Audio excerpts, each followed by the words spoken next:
সন্দ্বীপের তরুণ একতা সংঘ কর্তৃক আয়োজিত উন্মুক্ত ফুটবল টুর্নামেন্ট ২০২৪ এর ফাইনাল ম্যাচ অনুষ্ঠিত হয়েছে। ব্যাপক উৎসাহ উদ্দীপনা ও হাজারো দর্শকের উপস্থিতিতে টুর্নামেন্টে সর্বমোট ২৮টি দল অংশগ্রহণ করলেও ফাইনাল খেলায় মোকাবেলা করেছে দুই শক্তিশালী দল পৌরসভা একাদশ বনাম পূর্ব সন্দ্বীপ স্পোর্টিং ক্লাব। তার মধ্যে ১-০ গোলের মধ্য দিয়ে চ্যাম্পিয়ন হয়ে শিরোপা অর্জন করে নিল পূর্ব সন্দ্বীপ স্পোর্টিং ক্লাব। ২৩ ডিসেম্বর বিকেলে সন্দ্বীপ মডেল স্কুল অ্যান্ড কলেজে অনুষ্ঠিত ফাইনাল খেলা ও পুরস্কার বিতরণ অনুষ্ঠানে প্রধান অতিথি হিসেবে উপস্থিত ছিলেন বাউরিয়া ইউনিয়নের সাবেক চেয়ারম্যান ও যুক্তরাষ্ট্র প্রবাসী মোহাম্মদ শাহাবুদ্দিন চেয়ারম্যান। বিশেষ অতিথি হিসেবে উপস্থিত ছিলেন সন্দ্বীপ উপজেলা বিএনপির যুগ্ম আহ্বায়ক আজমত আলী বাহাদুর, গাজী মোহাম্মদ হানিফ। বিশেষ অতিথি হিসেবে আরও উপস্থিত ছিলেন যথাক্রমে পৌরসভা বিএনপির যুগ্ম আহ্বায়ক সাইফুর রহমান শামীম, পৌরসভা বিএনপির যুগ্ম আহ্বায়ক মোহাম্মদ মাইনুদ্দিন, পৌরসভা বিএনপির যুগ্ম আহ্বায়ক মোহাম্মদ আক্তার হোসেন, সাবেক কমিশনার মোহাম্মদ নাজিমুদ্দিন সহ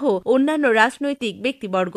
উদ্বোধনী ও পুরস্কার বিতরণী অনুষ্ঠান সঞ্চালনা করেন বিএনপি নেতা মোহাম্মদ মনির। সভায় বক্তারা বলেন, খেলাধুলা শারীরিক সুস্থতা নিশ্চিত করার পাশাপাশি যুবক ও তরুণদের মানসিক বিকাশ ঘটায় এবং মাদকের সর্বনাশা কবল থেকে তাদের মুক্ত রাখে।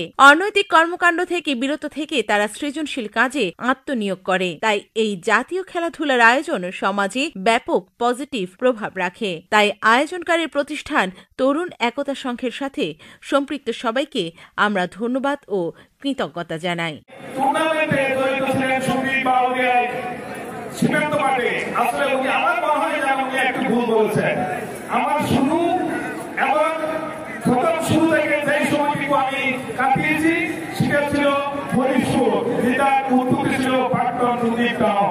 আমার ভিতরে অনেকে আছেন যারা আমাকে ওইভাবে ছিলেন। আমি